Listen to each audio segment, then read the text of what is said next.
தேகம் முழுவதும் ரோமமுடைய நபராய் தோற்றமளிக்கும் திஸ்பியனாகிய எலியா வந்தான். வனாந்திரத்திலிருந்து புறப்பட்டு வந்தான். அவன் எந்த ஸ்தாபனங்களில் இருந்து வரவில்லை. அவன் வனாந்திரத்திலிருந்து வந்தான். அவனுக்கு அவர்களோடு எவ்வித தொடர்பும் இல்லாதிருந்தது.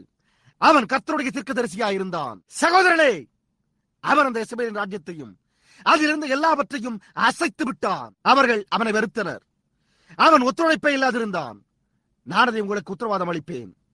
ஒத்துழைப்பே இல்லை என்று வேதம் கூறுகிறது. நிச்சயமாக அவன் அவர்களை முகத்தில் வர்ணம் தீட்டியிருந்த எசபேல்களை எரிக்கும்படி செய்தான் என்று நான் யூகிக்கிறேன். அவன் யோவான் செய்தது போன்றே மரத்தின் வேரண்டை கொடாரிய வைத்தான். மரத்துண்டுகள் அவர்கள் விரும்பின இடத்தில் எல்லாம் விழுந்தன. ஆனால் அவன் அவளை அங்கே வைத்தான். அவன் தேசத்தை அசைத்து அவர்கள் தவறாக இருந்தனர் என்பதை காண்பித்து ஒரு உண்மையான ஜீவனுள்ள தேவனிடத்திற்கு அவர்களை திரும்ப அழைக்க எசபேல் வழிபாட்டிற்கு பதிலாக அவருடைய வார்த்தைக்கு திருப்ப முயன்றான். அவர்கள் என்ன செய்தனர்? அவர்கள் அவனை ஏற்றுக்கொண்டார்களா? அவர்கள் அவனை வெறுத்தனர். ஆனால் அவருடைய வார்த்தையே அப்படியே அந்த விதமாகவே புறப்பட்டு சென்றது. ஏனென்றால் அவன் கர்த்தர் உரைக்கிறதாவது என்பதை உடனாக இருந்தான். தேவன் அவனோடு கிரியை செய்து அவன் கூறின காரியங்கள் நிறைவேறியதன் மூலம் அவன் அபிஷேகிக்கப்பட்ட தீர்க்கதரிசி என்பதை காண்பித்தார்.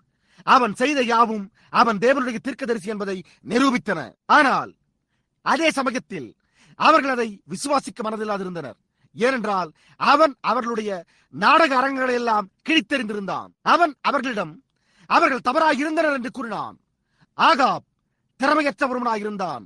உண்மை, அவர்கள் அவனை விசுவாசிக்கவில்லை என்பதை நீங்கள் கவனியுங்கள். ஆனால் அவனோ அதை அந்த விதமாகவே பிரசங்கித்தான். பிரசங்கிமார்களில் எவரும் அவனோடு இணங்கவில்லை.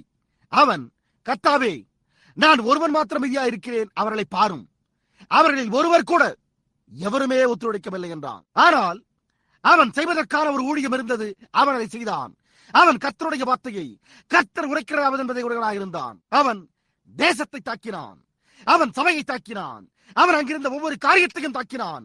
தேவன் அவனோடு இருந்தார். கடைசி நாட்களில் அவர் இந்த நாட்டுக்கு கூட திரும்ப வருவார் என்று நமக்கு வாக்களிக்கப்பட்டிருக்கிறது. எனக்கு தெரியும், இயேசுவை மத்தேயு 17 அவர்கள் அவரிடம் எலியா முந்தி வர வேண்டும் என்று வேதபாரகர் சொல்கிறார்களே என்று கேட்டனர். அவர் என்ன கூறினார் என்பதை கவனியுங்கள். எலியா முந்தி வர வேண்டியது மெய்தான், எதிர்காலம். ஆனால் அப்பொழுது அவர் யோவானை ஒரு உதாரணமாக தந்தார். யோவான் மல்கியா 4 இருக்கவில்லை. யோவான் மல்கியா 3 இருந்தான். வழியை ஆயத்தம் பண்ண இதோ நான் என் தூதனை அனுப்புகிறேன். மல்கியா 4 அவர், இதோ கர்த்தருடைய பெரிதும் பயங்கரமான நாள் வரும் முன்னே முழு பூமியும் துரும்பை போல எரிக்கப்படும் போது அந்த நாளுக்கு முன்னே நான் எலியாவை அனுப்புவேன் என்றார். அது யோவான் அல்ல.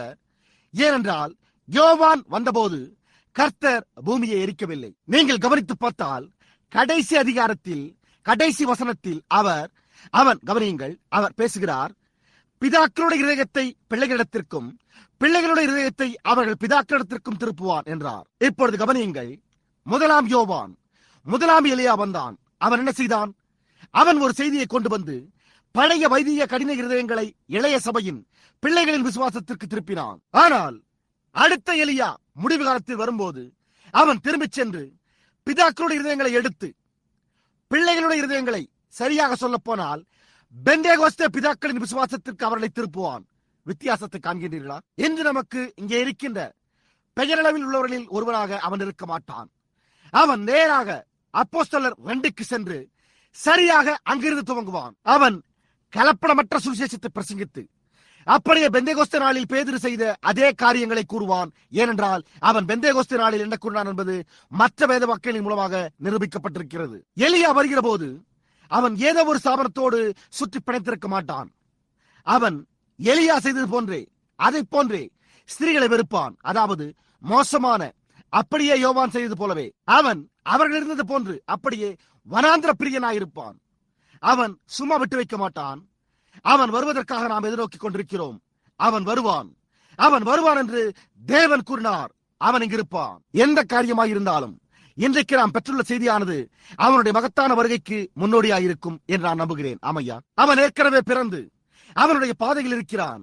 எலியாவை போன்றே வனாந்திரத்திலிருந்து திடீரென்று புறப்பட்டு வருவான். எங்கிருந்தாவது அவன் தன்னை வெளிப்படுத்துவான். அவன் அப்போஸ்தலர் 2 பிரசங்கிப்பான். அவன் இந்த பெந்தேகோஸ்தே பிதாக்களின் விசுவாச தண்டைக்கு திரும்பிச் சென்று இந்த பெந்தேகோஸ்தே பிள்ளைகளுக்கு பெந்தேகோஸ்தே பிதாக்களின் விசுவாசத்தை திரும்ப கொண்டு வருவான். அவன் அப்போஸ்தலர் 2க்கு திரும்பி சென்று அப்போஸ்தலர் 2:38 படிப்படியாக வருவான். அவன் உண்மையான கலப்படமற்ற சுவிசேஷத்தை கொண்டு வருவான். அவன் யெசபேலோடும் அவனுடைய முறையோடும் எவ்வித தொடர்பும் வைத்திருக்க மாட்டான். அவன் ஒரு தேவனுடைய ஊழியக்காரனாயிருப்பான். நிச்சயமாகவே தேவனுடைய ஊழியக்காரனாயிருப்பான். அவன் வருவான் என்று வேதம் கூறியுள்ளது.